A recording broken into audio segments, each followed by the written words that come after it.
CCN ವಾರ್ತೆಗಳ ವಾರ್ತಾ ಸಂಚಿಕೆಗೆ ಲಕ್ಷ್ಮೀ ಗಾದ್ಗೆ ಮಾಡುವ ವಂದನೆಗಳು. ಇಂದಿನ ಮುಖ್ಯಾಂಶಗಳು.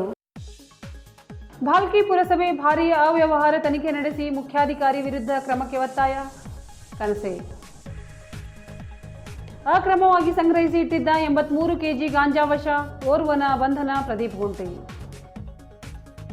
ಮಧ್ಯಪ್ರಾಚ್ಯ ದೇಶಗಳ ಯುದ್ಧ, ನಗರದ ಪೆಟ್ರೋಲ್ ಬಂಕ್ಗಳಲ್ಲಿ ಪೆಟ್ರೋಲ್ ಖರೀದಿಗೆ ಮುಗಿಬಿದ್ದ ಜನರು. ಕಾರಂಜಾ ಸಂತ್ರಸ್ತರಿಗೆ ಪರಿಹಾರ, ಶೀಘ್ರ ಸಿಎಂ ಸಭೆ. ಶಾಸಕ ಬೆಲ್ದಾಳೆ. ಬುಧವಾರ ನಗರದ ಜಿಲ್ಲಾ ಪತ್ರಿಕಾ ಭವನದಲ್ಲಿ ನಡೆಸಿದ ಸುದ್ದಿಗೋಷ್ಠಿಯಲ್ಲಿ ಪಾಂಡುರಂಗ್ ಕನಸೆಯವರು ಮಾತನಾಡಿ, ಕಳೆದ 2 ವರ್ಷಗಳಿಂದ ಪಟ್ಟಣದಲ್ಲಿ ಅಕ್ರಮವಾಗಿ ಲೇಔಟ್ಗಳ ಕಾಮಗಾರಿ ನಡೆಯುತ್ತಿದೆ. ಇದರಿಂದ ಸರ್ಕಾರಕ್ಕೆ ಬರಬೇಕಾದ ಹಣ ಬರದೆ ಅಭಿವೃದ್ಧಿಗೆ ಹಿನ್ನಡೆಯಾಗಿದೆ ಎಂದು ದೂರಿದರು. ಸಂಗಮೇಶ್ ಕಾರವಾರಿ ನಿಜಕ್ಕೂ ಮುಖ್ಯಾಧಿಕಾರಿ ಕೆಟಗರಿಯಲ್ಲಿ ಬರುವುದಿಲ್ಲ. ಅವರೊಬ್ಬ ಪರಿಸರ ವಿಭಾಗದ ಇಂಜಿನಿಯರ್ ಆಗಿದ್ದಾರೆ. ಆಗಿನ ಜಿಲ್ಲಾಧಿಕಾರಿಗಳು ಇವರನ್ನು ಮುಖ್ಯ ಅಧಿಕಾರಿಗಳನ್ನಾಗಿ ಮಾಡಿರುವುದು ಖೇದಕರ ಸಂಗತಿ ಎಂದರು. ನಮ್ಮ ಓಣಿಗೆ ಸುಮಾರು 2 ಲಕ್ಷ ರೂಪಾಯಿ ವೆಚ್ಚದಲ್ಲಿ 2,000 ಕಸದ ಬಕೆಟ್ಗಳು ಕೊಡಬಹುದಿತ್ತು. ಅವು ಕೊಡಲಿಲ್ಲ. ಆದರೂ ಅದರ ಹಣದಲ್ಲೂ ಅವ್ಯವಹಾರ ನಡೆದಿದೆ. ನಮ್ಮ ಏರಿಯಾದಲ್ಲಿ ದೇವಸ್ಥಾನವೊಂದಕ್ಕೆ 3,39,000 ಹಣ ಕೊಡಬಹುದಿತ್ತು. ಪುರಸಭೆಯ ಇಂಜಿನಿಯರ್ ಮಹಾದೇವ್ ಕೂಡ ಬಂದು ಪೂಜೆ ನೆರವೇರಿಸಿದ್ದರು. ಆದರೆ ಅದಕ್ಕೂ ಹಣ ನೀಡಲಿಲ್ಲ. ಒಟ್ಟಾರೆ ಭಾಲ್ಕಿ ಪುರಸಭೆ ವ್ಯಾಪ್ತಿಯಲ್ಲಿ ಹಲವು ಕಾಮಗಾರಿಗಳಲ್ಲಿ ವ್ಯಾಪಕ ಭ್ರಷ್ಟಾಚಾರ ನಡೆದಿದ್ದು, ಕೂಡಲೇ ಮುಖ್ಯಾಧಿಕಾರಿ ಕಾರ್ಬಾರ್ ವಿರುದ್ಧ ತನಿಖೆ ನಡೆಸಿ ಸೇವೆಯಿಂದ ಅಮಾನತುಗೊಳಿಸಬೇಕು ಎಂದು ಒತ್ತಾಯಿಸಿದರು. ಕಳೆದ 2 ವರ್ಷಗಳಿಂದ ಪುರಸಭೆ ವ್ಯಾಪ್ತಿಯಲ್ಲಿ ನಡೆದ ಹಗರಣಗಳ ಸಮಗ್ರ ತನಿಖೆ ನಡೆಸಿ ತಪ್ಪಿತಸ್ಥರ ವಿರುದ್ಧ ಕ್ರಮ ಜರುಗಿಸಬೇಕೆಂದು ಆಗ್ರಹಿಸಿದರು. ಸುದ್ದಿಗೋಷ್ಠಿಯಲ್ಲಿ ಯುವ ಕ್ರಾಂತಿ ಸಂಘಟನೆಯ ಅಧ್ಯಕ್ಷ ಸಂಗಮೇಶ್ ಬೂರೆ, ಭಾಲ್ಕಿ ಮುಖಂಡರಾದ ವೈಜನಾಥ್ ಚಿಂಚೋಳೆ, ಗಣಪತರಾವ್ ಕಳಸದಾಳ್ ಹಾಗೂ ಇತರರು ಉಪಸ್ಥಿತರಿದ್ದರು. ನಮ್ಮದು ಪಾಂಡುರಂಗ್ ಕನಸೆ ಪುರಸಭೆ ಸದಸ್ಯರಿದ್ದೇನೆ. ನಮ್ಮದು ಭಾಲ್ಕಿಯಲ್ಲಿ ಒಂದು ಲೇಔಟ್ ಮಾಡಿಸಿದ 2 ಎಕರೆ 2000 ಇಸ್ವಿಯಲ್ಲಿ 33 ಪ್ಲಾಟ್ಗಳು ನಾನು ಮಾರಿದ್ದೇನೆ. 34ನೇ ಪ್ಲಾಟ್ ಇತ್ತು. ಮತ್ತು ನಮ್ಮದು DC ಅವರಾಗಲಿ, ಚೀಫ್ ಆಫೀಸರ್ ಆಗಲಿ ಮತ್ತು ಎಸ್ ಅವರಿಗಾಗಲಿ ಮೂವರಿಗೂ ಅಪ್ಲಿಕೇಶನ್ ಕೊಟ್ಟಿನಿ. ಅಲ್ಲಿ ರೋಡ್ ಎಲ್ಲಿದೆ ಪ್ಲಾಟ್ ಹೊಂಟಿದೆ, ಪ್ಲಾಟ್ ಎಲ್ಲಿದೆ ಅಲ್ಲಿ ರೋಡ್ ಹೊಂಟಿದೆ. 3 ಹಿಂಗೆ ರೋಡ್ಗಳು ಮ್ಯಾಚ್ ಮತ್ತು ಕಾಲಿನಿ ಇದೆ. ಅದರ ಬಾಜುನಲ್ಲಿ 44 ಮನೆಗಳಿಗೆ ಒಂದೇ ಹಂದ ಅದೇ ಇದೆ. ಇದು ಪ್ಲಾಟ್ ಜಾಗ ರೋಡ್ ಮಾಡಿ ಅಂತ ಎಲ್ಲ ಅಪ್ಲಿಕೇಶನ್ ಕೊಟ್ಟು ಟ್ಯಾಕ್ಸ್ನು ತುಂಬಿ ಅಮರ್ ಮಠಪತಿ ಅವರಿಗೆ ಮತ್ತು ಅವರು TMCದವ್ರಿಗೆ ಕಳಿಸಿದ್ರು. ನಂತರ 18 ಫೆಬ್ರವರಿ ಟ್ಯಾಕ್ಸ್ ತುಂಬಿನಿ. 3 ಫೆಬ್ರವರಿ ಅವರೆಲ್ಲ ಇನ್ಕ್ವೈರಿ ಮಾಡಿ ಹಾಕ್ಯಾರ ಆನ್ಲೈನ್. ಮತ್ತು ಲಾಸ್ಟ್ ಚೀಫ್ ಆಫೀಸರ್ ಲಾಗಿನ್ ಹೋಗೋಣ ಅವರು ಇದು ಮಾಡ್ಯಾರ, ರಿಜೆಕ್ಟ್ ಮಾಡ್ಯಾರ. ಒಳಗೆ ಅವ್ರದ್ದು ಬೇಡಿಕೆ ಇತ್ತು ನಮಗೆ, ನೀವು ಏನರ ಪ್ಲಾಟ್ ಹೆಚ್ಚಿಗೆ ಆಗ್ಲತ್ತದು 15 ಮೀಟರು ರೊಕ್ಕ ಕೊಡ್ಬೇಕಂದ್ರೆ ನಾನು ಡೈರೆಕ್ಟ್ ಕೊಡ್ತೀನಿ, ಬೇರೆಯವ್ರಿಗೆ ಕೊಡಲ್ಲ ಅಂತ ಅಂದಿದ್ಮೇಲೆ 1 ಲಕ್ಷ ರೂಪಾಯಿ ಬೇಡಿಕೆ ಇಟ್ಟರು, ರಿಜೆಕ್ಟ್ ಮಾಡ್ಯಾರ. ಮತ್ತೊಂದೇನದ, ಇದು ನಮ್ಮ ಮನಿದ್ನೂ ಹಾಕಿದ್ದೆವು. ಈಗ ನಿಮಗೆ ಡಾಕ್ಯುಮೆಂಟ್ ಕೊಟ್ಟಿನಿ ಎಲ್ಲ, ಮನಿದ್ನು ಎಲ್ಲ ಕನ್ಸ್ಟ್ರಕ್ಷನ್ ಪರ್ಮಿಷನ್ ಇದೆ, ಎಲ್ಲ ಇದೆ. ಅದನ್ನೂ ಆಗೋದಿನ ಬೇಕಂತ ಇದ್ರದ್ದು ಸಿಟ್ಟಿನಲ್ಲಿ ಅದನ್ನು ರಿಜೆಕ್ಟ್ ಮಾಡ್ಯಾರ. ಮತ್ತು ಅವ್ರಿಗೆ ನಾ ಕೇಳಕ್ಕೆ ಹೋಗಿದ, ಆಗೋ ರಿಜೆಕ್ಟ್ ಯಾಕೆ ಮಾಡಿರಿ ಸರ್, ಕಾರಣ ಕೊಡ್ರಿ. DC ಅವ್ರಿಗೆ ಕೊಟ್ಟಿದ್ದ, ಎಸ್ ಅವ್ರಿಗೆ ಕೊಟ್ಟಿದ್ದ, ಎಣಿಸ್ಲಾಕ್ ಭೀ ಬಂದಿಲ್ಲ ಅಂತ ಅಂದಿದ್ಮೇಲೆ ಇಬ್ಬರದು ಮಾತಿನ ಸ್ವಲ್ಪ ಅವರೇ ನಾ ಕೌನ್ಸಿಲರ್ ಇದ್ರು ಏಕವಚನ ಮೇಲೆ ಅವರೇ ನನಗೆ ಬೈದು. ಮತ್ತು ನನ್ನ ಮುಂದೆ ಪೊಲೀಸ್ ಸ್ಟೇಷನ್ ಫೋನ್ ಮಾಡಿ ಅಲ್ಲಿ ನಾ ಅವರಿಗೆ ತಾಯಿಗೆ ರಂಡಿ ಮಗ ಅಂತಂದಿನಂತ ಸುಳ್ಳು ಕೇಸ್ ಅವರು ಇದು ಮಾಡ್ಯಾರ. ನಮ್ಮಲ್ಲಿ ವಿಡಿಯೋ ಪ್ರೂಫ್ನು ಅದ, ನಿಮಗೆ ತೋರಿಸ್ತೀನಿ ನಿಂದು. ಇದು ಏನು ಭಾಲ್ಕಿದಾಗ ಏನು ನಡೆದು, ಇದು ಕಾರಣ ಇಲ್ಲದೆ ಕೇಸ್ ಮಾಡಿ ಹರಾಸ್ಮೆಂಟ್ ಮಾಡೋದು. ಯಾಕಂದ್ರೆ ಇದು ಎಲ್ಲ ಯಾಕಾಗ್ಯದ ಅಂದ್ರು, ನಾ ಕೌನ್ಸಿಲರ್ ಇದ್ದಾಗ ಒಂದು 2 ಲಕ್ಷ ರೂಪಾಯಿ ಬಕೆಟ್ ಸೆಲೆಕ್ಟ್ ಫಂಡ್ ಇಟ್ಟಿದ್ದಾರೆ. ಅದು 2 ಲಕ್ಷದ ಬಕೆಟ್ ಬರ್ಬೇಕು. ನಾನು ಏನರ ಒಂದು 100 ರೂಪಾಯಿ ಅಂದ್ರೆ ಒಂದು 2,000 ಬಕೆಟ್ ಬರ್ಬೇಕು. ಅವ್ರ ತಂದೆನೇ ಒಂದು 100-150 ಬಕೆಟ್ ತಂದರೆ. ಆಗ ಪತ್ರಕರ್ತರು ಮುಂದೆ ಅವರು ಓಡಿಸ್ಕೊಂಡು ಗಾಡಿಗೆ ಹೋದರು ಅವು. ಮತ್ತು ನಮ್ಮಲ್ಲಿ 1.5 ಕೋಟಿಗೆ 3 ವರ್ಷ ಲೈಟಿಂದ ಇದು ಆಗೈತೆ ಸರ್, ಟೆಂಡರ್ ಆಗ್ಯದ. 3 ವರ್ಷ ಮೇಂಟೆನೆನ್ಸ್ ಅದ. ಅವ್ರು ಬೋಗಸ್ ಬಿಲ್ ಎತ್ತ ಇದ್ದಾರೆ.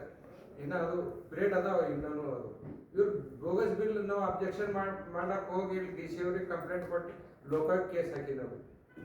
ಮತ್ತು 24/7 ಹ್ಯಾಂಡ್ ಓವರ್ ಆಗಿಲ್ಲ. ಅವ್ರ ಬಳಿ ಇನ್ನೂ 7 ಕೋಟಿ ಮ್ಯಾಕ್ ಸೇವಿಂಗ್ನಲ್ಲಿದೆ. ಇವ್ರು ಬೋಗಸ್ ಬಿಲ್ಗಳು ಎತ್ತಾ ಇದ್ದಾರೆ. ಖಡಕ್ ಆಗಲಿ ನಮ್ಮದು NB ಈಗ ಗೇಟ್ ಮುಂದೆ ಒಂದು ರೋಡ್ ಅದ, ಒಂದು ಭಾಳ ಅದ, ಒಂದು 2-3 ಮೀಟರ್ ಅದ. 35 लाख ಟೆಂಡರ್ ಗೇಟ್ ಕುಡಿಸ್ಯಾರ 6 लाख ರೂಪಾಯಿ. ಅವೆಲ್ಲ ಕಂಪ್ಲೇಂಟ್ ಮಾಡಿದ ಕಡೆಯಿಂದ ಏನದ, ಅದು ಹೊಟ್ಟೆಗೆ ಇಟ್ಕೊಂಡು ಇದು ಕೇಸ್ ಮಾಡೋದು, ನನ್ನ ಖಾತಾಗಳು ರಿಜೆಕ್ಟ್ ಮಾಡೋದು, ಈಗ ನಾನು ಭಾಳ ಟಾರ್ಚರ್ ಕೊಡ್ತಾ ಇದ್ದಾರೆ. ಈಗ ನಾವು ಎಷ್ಟು ಹರಾಸ್ಮೆಂಟ್ ಆಗ್ಲತ್ತಿದ್ದೆವು. ಈಗ ನಾವು ಕೌನ್ಸ್ಲರ್ ಇದ್ದು ನಂದು ವಾರ್ಡ್ದಾಗ 2 ವರ್ಷ ಇತ್ತು. ಯಾವುದು ರಿಪೇರಿದವ್ರು ಓಡಿಸ್ಯಾಕ್ಯಾರ, ಲೈಟ್ ಇಲ್ಲ. ಯಾವ್ದಾರ ಏನಾರ ಕೆಲಸ ಹೇಳಿದ್ರು ಭೀ ಈಗ ಮಂದಿರದು ಈಗ ಬಕೆಟ್ 2 ಲಕ್ಷ ಬರಬೇಕು. ಅದು ಜನರಿಗೆ ಕೂಡ ವಾಪಸ್ ಓಡಿಸ ಇನ್ನೂ ತನಕ 6 ತಿಂಗಳಿತ್ತು. ಬಕೆಟ್ ಹೆಸರಿಲ್ಲ. ಟೆಂಪಲ್ಗೆ 3,39,000 ರೂಪಾಯಿ ಬಂದು ಪೂಜೆ ಮಾಡಿ ಹೋಗ್ಯಾರ. ಅವ್ರು ಧನರಾಜ್ ಅಂಬರ್ ಗುತ್ತೇದಾರ ಮಾದೇವ್ ಇಂಜಿನಿಯರ್, ಅವ್ರಿಗೆ ಸನ್ಮಾನ ಮಾಡಿದೆವು. ಅದು ಏನ ಹಂಗೆ ಪೆಂಡಿಂಗ್ ಇಟ್ಟಾರ. 2 ಲಕ್ಷ ರೂಪಾಯಿ ಡ್ರೇನ್ ಧನರಾಜ್ ಗುತ್ತೇದಾರ ಬಿಟ್ಟಾರ. ಅವನಿಗೆ ಅದೇ 35 लाख ರೂಪಾಯಿ ಮಾಡ್ಲಾಕ. ಅಕ್ರಮ ಸಾಗಾಟ ಮಾಡುತ್ತಿದ್ದ 83 ಕೆಜಿ ಗಾಂಜಾವನ್ನು ಪೊಲೀಸರು ತಮ್ಮ ವಶಪಡಿಸಿಕೊಂಡಿದ್ದಾರೆ ಎಂದು ಜಿಲ್ಲಾ ಪೊಲೀಸ್ ವರಿಷ್ಠಾಧಿಕಾರಿ ಪ್ರದೀಪ್ ಗುಂಟಿ ತಿಳಿಸಿದರು. ತಮ್ಮ ಕಚೇರಿಯಲ್ಲಿ ನಡೆಸಿದ ಸುದ್ದಿಗೋಷ್ಠಿಯಲ್ಲಿ ಅವರು ಮಾತನಾಡಿ, ಮನ್ನಳ್ಳಿ ಪೊಲೀಸ್ ಠಾಣೆ ವ್ಯಾಪ್ತಿಯ ಭಂಗೂರು ಗ್ರಾಮದ ಹತ್ತಿರ ಹೈದರಾಬಾದ್ ಮುಂಬೈ ರಾಷ್ಟ್ರೀಯ ಹೆದ್ದಾರಿಯ ಸರ್ವಿಸ್ ರಸ್ತೆಯ ಬದಿಯಲ್ಲಿ ಅನಧಿಕೃತವಾಗಿ ಗಾಂಜಾ ಸಂಗ್ರಹಿಸಿಟ್ಟಿದ್ದ ಬಗ್ಗೆ ಖಚಿತ ಮಾಹಿತಿ ಮೇರೆಗೆ ಪೊಲೀಸರು ದಾಳಿ ನಡೆಸಿ ಸುಮಾರು 41,83,000 ಮೌಲ್ಯದ 83 ಕೆಜಿ 670 ಗ್ರಾಂ ಗಾಂಜಾ ವಶಪಡಿಸಿಕೊಂಡಿದ್ದಾರೆ ಎಂದು ಹೇಳಿದರು. ಈ ವೇಳೆ ಇಬ್ಬರು ಆರೋಪಿತರಲ್ಲಿ ಒಬ್ಬನು ಕತ್ತಲಲ್ಲಿ ಪರಾರಿಯಾಗಿದ್ದು ಇನ್ನೊಬ್ಬನನ್ನು ಪೊಲೀಸರು ಬಂಧಿಸಿದ್ದಾರೆ. ಬಂಧಿತ ಆರೋಪಿಯು ಒರಿಸ್ಸಾ ಮತ್ತು ಆಂಧ್ರಪ್ರದೇಶದ ಗಡಿ ಭಾಗದಲ್ಲಿ ಕಾಳಸಂತೆಯಲ್ಲಿ ಗಾಂಜಾವನ್ನು ಖರೀದಿ ಮಾಡಿ ಮಹಾರಾಷ್ಟ್ರ ರಾಜ್ಯದ ಪುಣೆಗೆ ಸಾಗಿಸಲು ಸಂಗ್ರಹಿಸಿಟ್ಟಿದ್ದುದಾಗಿ ತನಿಖೆಯಲ್ಲಿ ತಿಳಿದು ಬಂದಿದೆ. ಈ ಸಂಬಂಧ ಮನ್ನಳ್ಳಿ ಪೊಲೀಸ್ ಠಾಣೆಯಲ್ಲಿ NDPS ಕಾಯ್ದೆಯಡಿ ಪ್ರಕರಣ ದಾಖಲಾಗಿದ್ದು ಬಂಧಿತ ಆರೋಪಿಯನ್ನು ನ್ಯಾಯಾಂಗ ಬಂಧನಕ್ಕೆ ಒಪ್ಪಿಸಲಾಗಿದೆ ಹಾಗೂ ಇನ್ನೋರ್ವ ಆರೋಪಿಯ ಬಂಧನಕ್ಕಾಗಿ ಪೊಲೀಸರು ಹುಡುಕಾಟ ನಡೆಸಿದ್ದಾರೆ ಎಂದರು. ನಿನ್ನೆ ನೈಟು ಮನ್ನಳ್ಳಿದಲ್ಲಿ ಬಂಗೂರು ಬಾರ್ಡರ್ ಕಡೆ ನಮ್ಮ ಖಚಿತ ಮಾಹಿತಿ ಮೇರೆಗೆ ನಮ್ಮ ಮನ್ನಳ್ಳಿ ಪೊಲೀಸರು ಪ್ಲಸ್ ನಮ್ಮ DPO ಸ್ಟಾಫು ಎಲ್ಲರೂ ಸೇರಿ ನಿಗಾ ವಹಿಸಿ ಒಂದು ಗಾಡಿಯನ್ನು ಇಂಟರ್ಸೆಪ್ಟ್ ಮಾಡಿದ್ದೇವೆ ನಾವು. ಆ ಗಾಡಿಯಲ್ಲಿ ಸುಮಾರು 84 ಕಿಲೋಸ್ ಆಫ್ ಗಾಂಜಾ, 84 ಕಿಲೋ ಗಾಂಜಾವನ್ನು ಸಾಗಣೆ ಮಾಡಬೇಕು, ಹೈದರಾಬಾದಿಂದ ಮಹಾರಾಷ್ಟ್ರಕ್ಕೆ ಸಾಗಣೆ ಮಾಡಬೇಕು ಅಂತ ಪ್ರಯತ್ನ ಮಾಡುವಾಗ ನಾವು ಇಂಟರ್ಸೆಪ್ಟ್ ಮಾಡಿ ರೈಡ್ ಮಾಡಿ NDPS ಪ್ರಕರಣ ದಾಖಲೆ ಮಾಡಿದ್ದೇವೆ. ಇಬ್ಬರು ಆರೋಪಿಗಳಿದ್ದರು, ಒಬ್ಬನು ಸಿಕ್ಕಿದ್ದಾನೆ, ಇನ್ನೊಬ್ಬನು ಓಡಿ ಹೋಗಿದ್ದಾನೆ. ಅವನಿಗೆ ಕೂಡ ಅತಿ ಶೀಘ್ರದಲ್ಲೇ ನಾವು ಹಿಡಿತೇವೆ. ಈಗಾಗಲೇ ನಾವು ಹಲವಾರು ಬಾರಿ ಹೇಳಿದ್ದೇವೆ, ನಾವು ಜಿಲ್ಲೆಯಲ್ಲಿ ಗಾಂಜಾ ಸಾಗಣೆ ಮಾಡ್ಬೋದು, ಪೊಲೀಸರು ಕದ್ದು ಮುಚ್ಚಿ ಸಾಗಣೆ ಮಾಡ್ಬೋದು ಅಂತ ಪ್ರಯತ್ನ ಮಾಡ್ತಿರೋ ಎಲ್ಲರ ಮೇಲೂ ನಾವು ನಿಗಾ ವಹಿಸಿದ್ದ ಅಂತ ಹೇಳಿದ್ದೇವೆ. ಸೊ ಹೇಳಿದಂಗೆ ನಾವು ಹಿಡ್ಕೊಳ್ತಾ ಇದ್ದೇವೆ ಕೂಡ. ಜಿಲ್ಲೆಯಲ್ಲಿ ಯಾವುದೇ ರೀತಿಯ ಮಾದಕ ವಸ್ತುಗಳ ಸಾಗಣೆಗೆ ನಾವು ಆಸ್ಪದ ನೀಡಲ್ಲ ಅಂತ ಮತ್ತೊಂದು ಸರಿ ನಾವು ಹೇಳ್ತಾ ಇದ್ದೇವೆ. ಪೆಟ್ರೋಲ್ ಸಿಗಲ್ಲ ಎಂಬ ವದಂತಿ ಪೆಟ್ರೋಲ್ ಖರೀದಿಗಾಗಿ ಜನರು ಮುಗಿಬಿದ್ದರು. ಬೀದರ್ ನಗರದ ಹಲವು ಪೆಟ್ರೋಲ್ ಬಂಕ್ಗಳಲ್ಲಿ ಬೈಕ್ಗಳಿಗೆ ಪೆಟ್ರೋಲ್ ತುಂಬಿಸಲು ಜನರು ಸರತಿಯಲ್ಲಿ ನಿಂತಿದ್ದರು.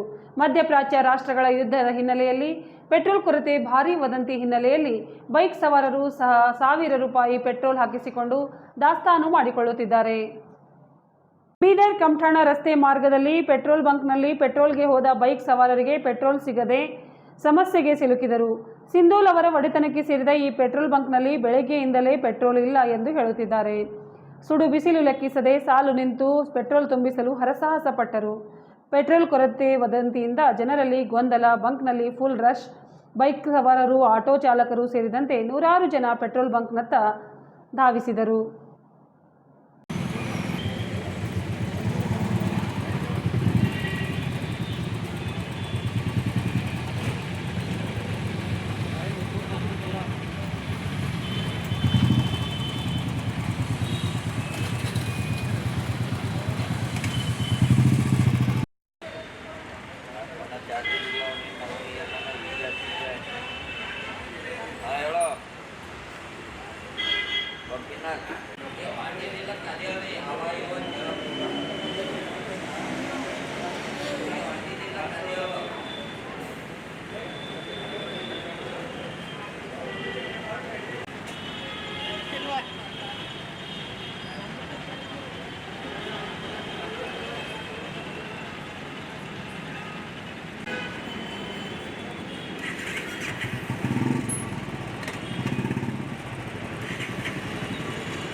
ಕಾರಂಜಾ ನೀರಾವರಿ ಯೋಜನೆಯಡಿ ಭೂಮಿ ಕಳೆದುಕೊಂಡ ಸಂತ್ರಸ್ತರಿಗೆ ಪರಿಹಾರ ನೀಡುವ ವಿಷಯದಲ್ಲಿ ಶೀಘ್ರದಲ್ಲೇ ಮುಖ್ಯಮಂತ್ರಿ ಸಿದ್ದರಾಮಯ್ಯ, ಜಲಸಂಪನ್ಮೂಲ ಸಚಿವರಾದ ಉಪಮುಖ್ಯಮಂತ್ರಿ ಡಿಕೆ ಶಿವಕುಮಾರ್ ಅವರು ಸಭೆ ನಡೆಸಿ ಸರ್ಕಾರದ ತೀರ್ಮಾನ ಪ್ರಕಟಿಸಲಿದ್ದಾರೆ ಎಂದು ಗ್ರಾಮೀಣಾಭಿವೃದ್ಧಿ ಮತ್ತು ಪಂಚಾಯತ್ ರಾಜ್ ಸಚಿವ ಪ್ರಿಯಾಂಕ್ ಖರ್ಗೆ ಹೇಳಿದ್ದಾರೆ. ವಿಧಾನಸಭೆ ಅಧಿವೇಶನದಲ್ಲಿ ಮಂಗಳವಾರ ರಾತ್ರಿ ಬೀದರ್ ದಕ್ಷಿಣ ಶಾಸಕ ಡಾಕ್ಟರ್ ಶೈಲೇಂದ್ರ ಬೆಲ್ದಾಳೆ ಅವರು ಮತ್ತೆ ಕಾರಂಜಾ ಸಂತ್ರಸ್ತರ ಸಮಸ್ಯೆ ಬಗ್ಗೆ ಧ್ವನಿ ಎತ್ತಿ ಸುದೀರ್ಘವಾಗಿ ಚರ್ಚೆ ನಡೆಸಿದರು. ಸಂತ್ರಸ್ತರಿಗೆ ವೈಜ್ಞಾನಿಕ ಪರಿಹಾರ ಒದಗಿಸಲು ವಿಶೇಷ ಪ್ಯಾಕೇಜ್ ಘೋಷಿಸಿ ಸಂತ್ರಸ್ತರ 4 ದಶಕಗಳ ಹೋರಾಟಕ್ಕೆ ಇತಿಶ್ರೀ ಹಾಡುವಂತೆ ಸದನದ ಗಮನ ಸೆಳೆದರು. ಉಪಮುಖ್ಯಮಂತ್ರಿ ಮತ್ತು ಜಲಸಂಪನ್ಮೂಲ ಸಚಿವರಾದ ಡಿಕೆ ಶಿವಕುಮಾರ್ ಅವರ ಪರವಾಗಿ ಸಚಿವ ಪ್ರಿಯಾಂಕ್ ಖರ್ಗೆ ಅವರು ಬೆಲ್ದಾಳೆ ಪ್ರಶ್ನೆಗೆ ಉತ್ತರಿಸಿದರು.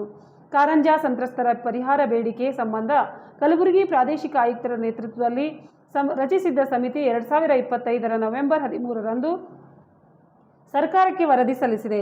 ಈ ವರದಿ ಕಾನೂನು, ಕಂದಾಯ, ಆರ್ಥಿಕ ಇಲಾಖೆ ಅಭಿಪ್ರಾಯಕ್ಕೆ ಹೋಗಿದೆ. ಅಲ್ಲಿಂದ ಅಭಿಪ್ರಾಯ ಬಂದ ಮೇಲೆ ಸಿಎಂ, ಡಿಸಿಎಂ ಅವರು ಈ ಬಗ್ಗೆ ನಿರ್ಧಾರ ಕೈಗೊಳ್ಳುತ್ತಾರೆ ಎಂದರು. ಕಾರಂಜಾ ಜಲಾಶಯದಿಂದ ಸಾವಿರಾರು ಎಕರೆಗೆ ನೀರಾವರಿ ಸೌಲಭ್ಯ ಸಿಗುತ್ತಿದೆ. ಬೀದರ್ ನಗರ, ಭಾಲ್ಕಿ, ಹುಮ್ನಾಬಾದ್, ಚಿಟಗುಪ್ಪ, ಔರಾದ್ ಪಟ್ಟಣ ಸೇರಿದಂತೆ ನೂರಾರು ಗ್ರಾಮಗಳಿಗೆ ನಿತ್ಯ ಕುಡಿಯುವ ನೀರಿಗೆ ಈ ಜಲಾಶಯ ಮೂಲವಾಗಿದೆ. 2 ವರ್ಷ ಕಳೆದರೂ ಏನೂ ಬೆಳವಣಿಗೆ ಆಗಿಲ್ಲ. ಸಂತ್ರಸ್ತರು ಮತ್ತೆ ಡೂ ಆರ್ ಡೈ ಹೋರಾಟಕ್ಕೆ ಅಣಿಯಾಗಿದ್ದಾರೆ ಎಂದು ಗಮನ ಸೆಳೆದರು. ಇದರೊಂದಿಗೆ ನಮ್ಮ ಇಂದಿನ ವಾರ್ತಾ ಪ್ರಸಾರ ಮುಕ್ತಾಯವಾಯಿತು. ಮುಂದಿನ ವಾರ್ತೆಗಳೊಂದಿಗೆ ಮತ್ತೆ ಭೇಟಿಯಾಗೋಣ. ವಂದನೆಗಳು.